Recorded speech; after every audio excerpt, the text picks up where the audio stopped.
بسم اللہ الرحمن الرحیم۔ اللہ تبارک و تعالیٰ کے عظیم نام سے آغاز کرتے ہیں جو بہت مہربان اور نہایت رحم والا ہے۔ جیسے کہ آپ کو معلوم ہے کہ درس بخاری شریف میں بخاری شریف کی احادیث آپ کے سامنے ذکر کی جا رہی ہیں، اور اس سے جو سیکھنے والے معاملات ہیں جن کو واقعی سیکھا جائے، اخذ کیا جائے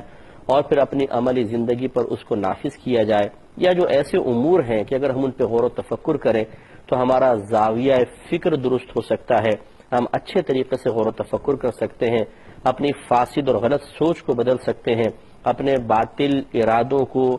صحیح ارادوں میں تبدیل کر سکتے ہیں۔ وہ نکات بھی انشاءاللہ ہم آپ کے سامنے ذکر کریں گے، اور ہم وہ سیکھ رہے ہیں، ذکر کر رہے ہیں،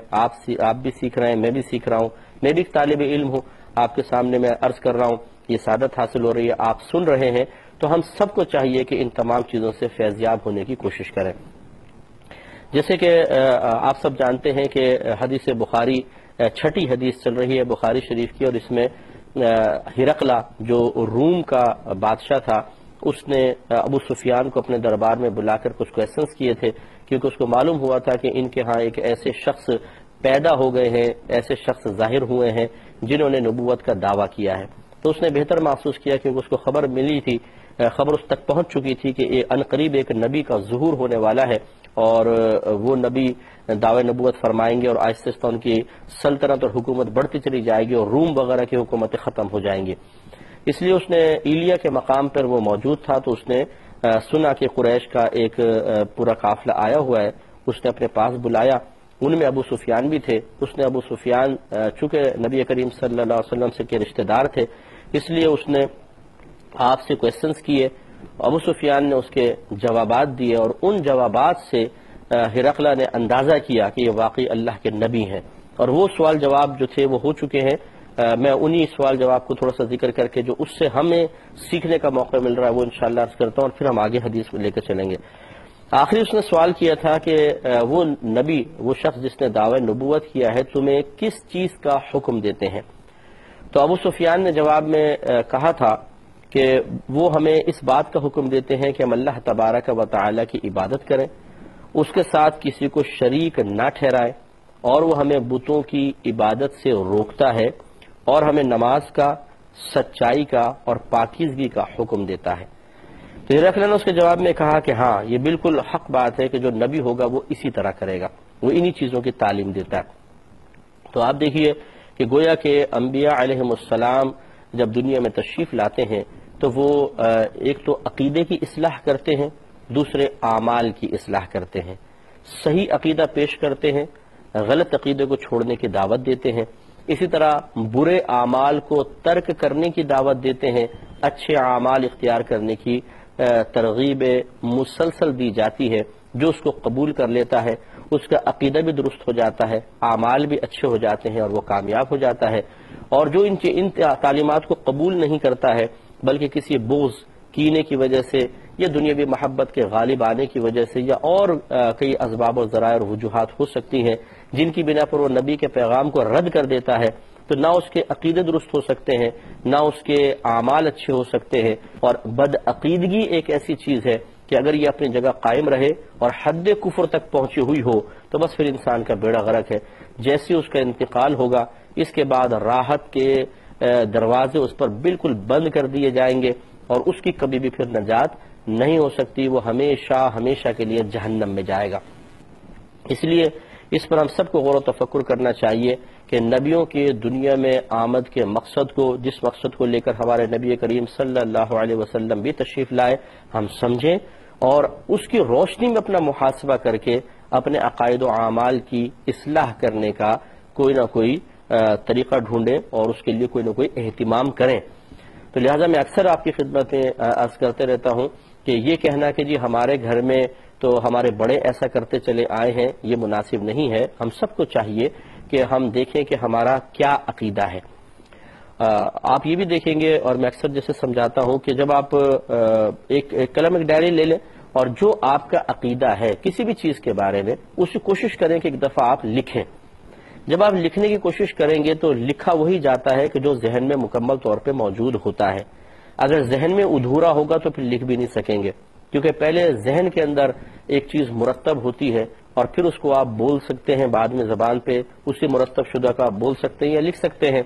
تو اگر ایک عقیدہ آپ کے ذہن میں مستحضر نہیں ہے، موجود نہیں ہے، اس عقیدے کو آپ بیان کرنے پر ہی قدرت نہیں رکھتے ہیں یا نہیں بیان کر سکتے ہیں، ادھوری سی چیز آپ کے پاس ہے، تو پھر سوچئے کہ ان ادھورے عقائد پر اپنی آخرت کی بنیاد رکھنا کیسے بہتر ہو سکتا ہے۔ اس کے مطلب یہ ہوا کہ آپ ان پہلے عقیدوں کو لکھیں، لکھنے کے بعد پھر دیکھیں کہ کون سا عقیدہ صحیح ہے کون سا غلط۔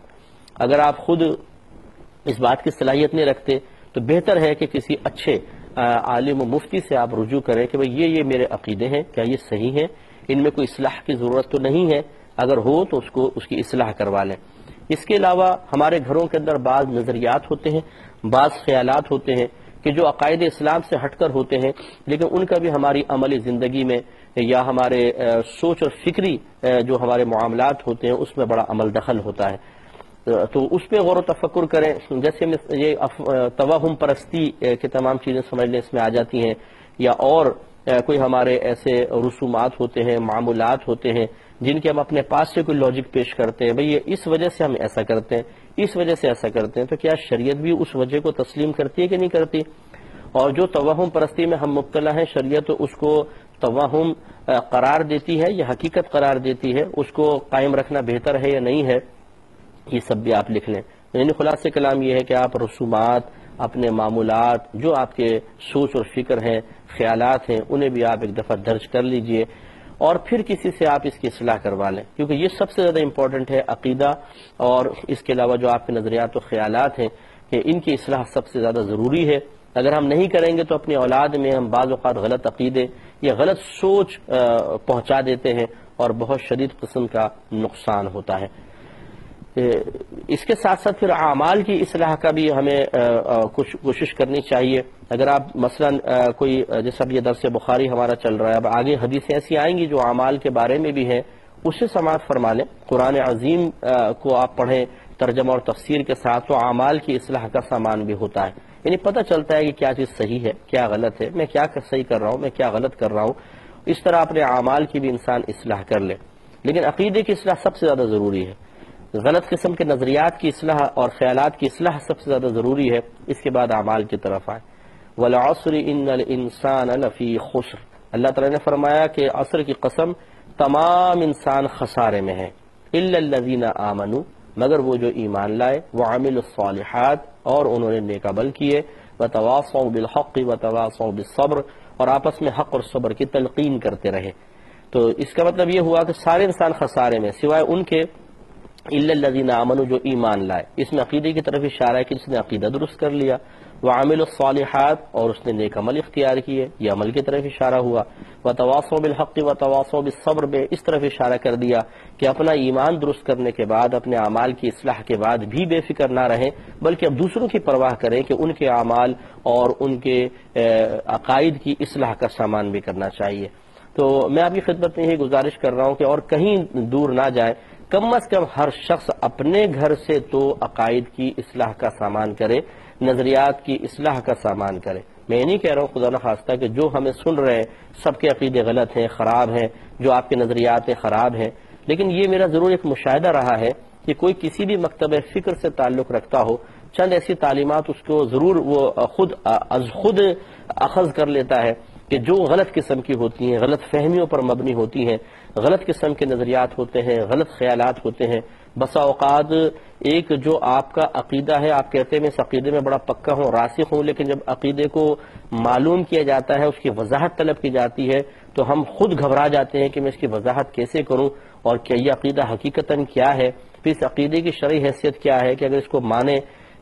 نہ مانے تو کیا دائرہ اسلام سے خارج ہو جائیں گے، یا نہ ماننے سے صرف یہ ہے کہ ایک غیر مناسب آپ معاملہ کر رہے ہیں، گمراہی جس کو کہتے ہیں، گمراہ تو ہے لیکن حد کفر تک نہیں۔ یہ تمام معلومات ہمارے پاس ہوتی نہیں ہیں، اور اس کی وجہ سے بڑی غلط فہمیاں بھی جنم لیتی ہیں اور معاشرے میں آپس میں ٹکراؤ کی سی صورت پیدا ہوتی ہے۔ تو خلاصہ کلام یہ ہے کہ نبی کریم صلی اللہ علیہ وسلم تو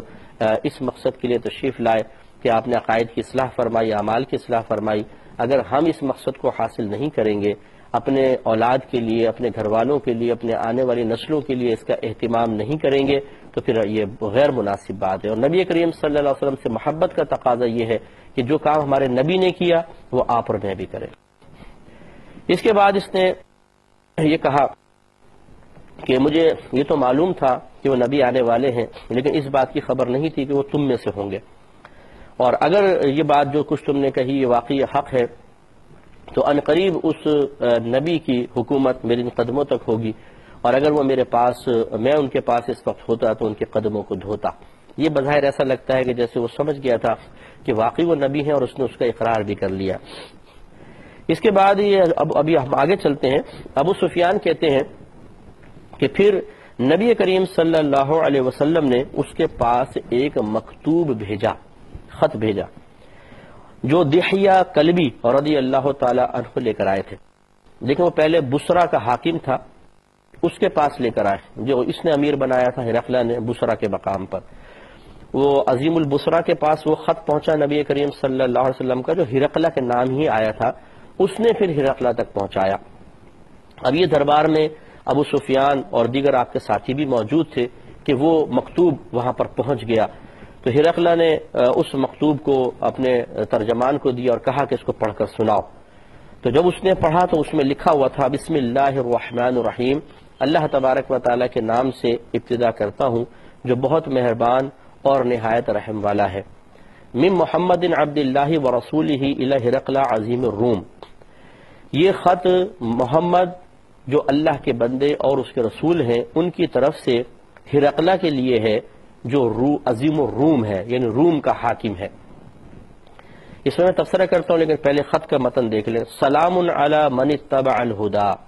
سلامتی نازل ہو اس شخص پر جو ہدایت کی پیروی کرے۔ اما بعد، حمد و صلات کے بعد، فانی ادعوک بدعایت الاسلام،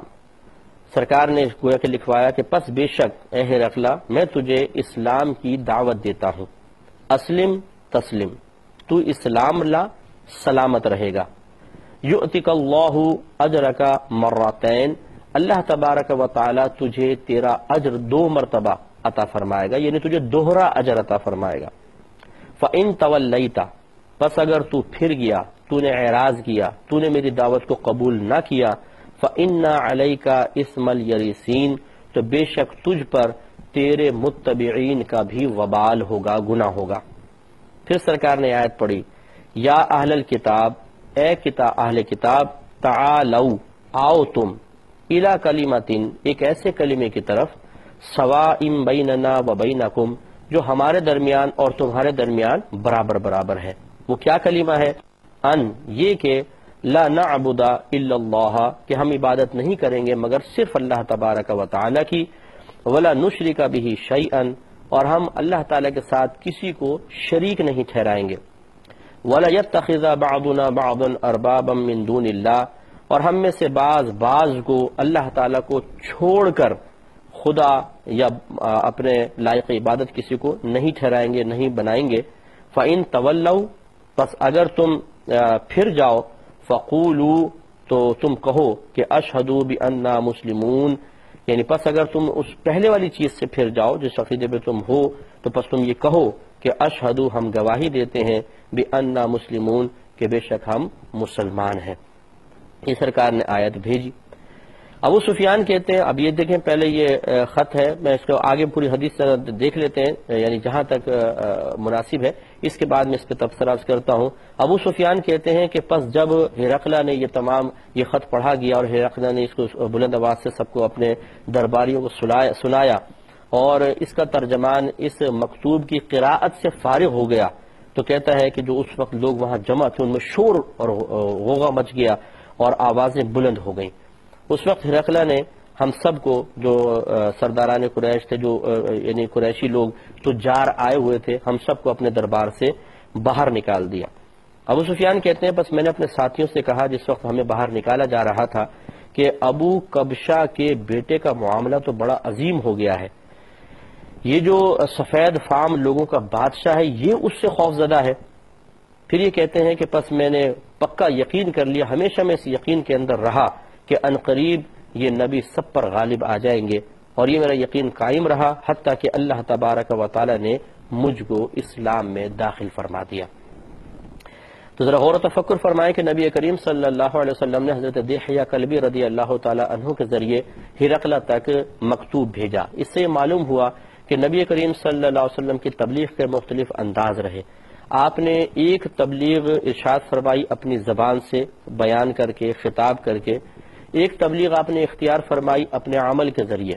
کہ وہ تھی اعلان نبوت سے بھی پہلے کہ 40 سال تک ایسا عمل کر کے دکھایا کہ جس سے لوگوں نے بہت کچھ سیکھا بھی، اور یہ اصل میں ایک تمہید تھی کہ وہی شخص واقعی نبی ہونے کے قابل ہے جو 40 سال تک یعنی یہ شخص یقیناً نبی ہونے کے قابل ہے کہ 40 سال تک اس سے اعلان نبوت سے پہلے بھی کوئی بری چیز ظاہر نہیں ہوئی، اور اس کے بعد جیسے جیسے احکام آتے رہے نبی کریم صلی اللہ علیہ وسلم ان پر عمل پیرا ہوتے رہے، اور آپ نے اپنے عمل و کردار سے بھی باقاعدہ بہت سارے اعمال و افعال کی تبلیغ فرمائی، تلقین فرمائی۔ اور ایک سرکار کا طریقہ تھا خط و کتابت، کہ آپ مختلف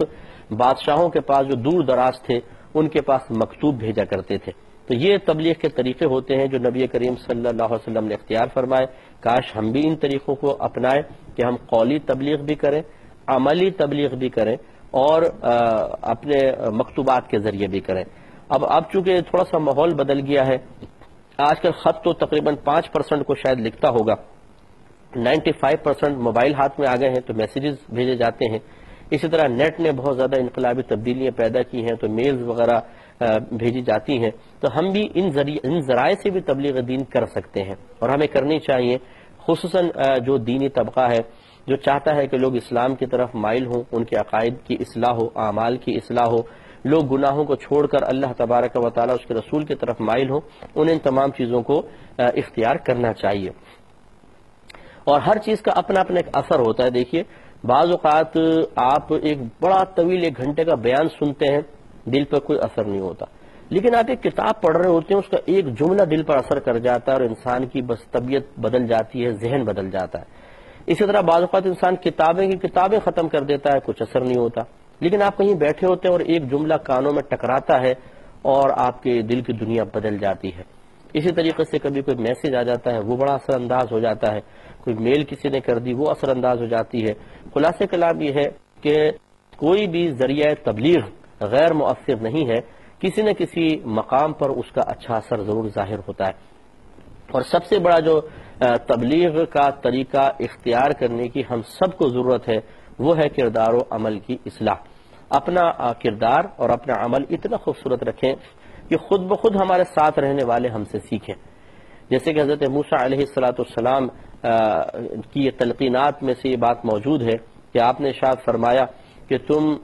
ایسے کو دوست بناؤ کہ جس کو دیکھ کر تمہیں خدا یاد آ جائے، اور اس کی گفتگو سے تمہارے علم دین میں اضافہ ہو، اور اس کی زبان نہیں بلکہ اس کا عمل تمہیں نصیحت کرنے کے لیے کافی ہو۔ تو کاش ایسے ہم بھی بن جائیں۔ اللہ تبارک و تعالی مجھے بھی توفیق عطا فرمائے اور آپ سب کو بھی توفیق عطا فرمائے کہ ہم اتنے اچھے بن جائیں کہ جو ہمارے پاس آئے ہمیں دیکھے تو خدا یاد آ جائے۔ ہم جب گفتگو کریں تو اس کے علم دین میں اضافہ ہو، سامنے والے کے علم دین میں اضافہ ہو، اور ہمارا کردار و عمل اتنا خوبصورت ہو کہ لوگ جب قریب آئیں تو خود بخود ان کو نصیحت حاصل ہو اور وہ اپنی اصلاح کرنے میں کامیاب ہو جائیں۔ تو اس لیے نبی کریم صلی اللہ علیہ وسلم کے ان طریقوں کو ہمیں بھی اپنانا چاہیے۔ اس کے بعد ایک بڑی عظیم اور بڑا اہم نقطہ ہے، وہ آپ دیکھیے، نبی کریم صلی اللہ علیہ وسلم خط لکھ رہے ہیں ایک کافر کو، لیکن آپ نے کس طرح لکھا ہے کہ سرکار نے ارشاد فرمایا کہ اللہ کے نام سے ابتدا کرتا ہوں جو بہت مہربان نہایت رحم والا ہے۔ یہ مکتوب محمد یعنی اللہ کے بندے اور اس کے رسول کی طرف سے ہے ہرقل عظیم الروم کی طرف۔ ہرقل خالی آپ نے نہیں فرمایا بلکہ اس کا لقب جو اس کا ایک اعزازی مطلب خطاب تھا جو اس کو لوگوں نے دیا ہوا تھا، عظیم الروم، روم کے عظیم کی طرف۔ تو اس سے معلوم ہوا کہ یہ بھی ایک تبلیغ کا بڑا مؤثر طریقہ ہے جو نبی کریم صلی اللہ علیہ وسلم نے اختیار فرمایا کہ جب آپ کسی کو تبلیغ کریں، اگر اس کو واقعی کوئی دنیاوی منصب حاصل ہے بالفرض، یا پھر وہ مطلب لوگوں میں کسی چیز سے مشہور ہے، چاہے آپ اس سے متفق ہوں یا نہ ہوں، آپ اس مشہور چیز سے اگر اس کا تذکرہ کریں گے تو اس سے ذرا خوشی پیدا ہوتی ہے۔ مطلب کوئی بڑا افسر ہے، کوئی بڑا مطلب عہدے پہ فائز ہے، تو اس کا لحاظ کر کے تھوڑا سا ادب اور احترام کے ساتھ جب آپ گفتگو کریں گے تو ضرور اس پر اچھے اثرات مرتب ہوں گے، دل خوش ہوگا۔ جب اس کا دل خوش ہوگا، آپ سے مطمئن ہوگا، تو پھر غور سے آپ کی بات بھی سنے گا۔ یہ بہت اچھا طریقہ ہے، ہمیں بھی اختیار کرنا چاہیے۔ انشاءاللہ اس پہ مزید کلام کریں گے اگلے پروگرام میں۔ وآخر دعوانا ان الحمدللہ رب العالمین۔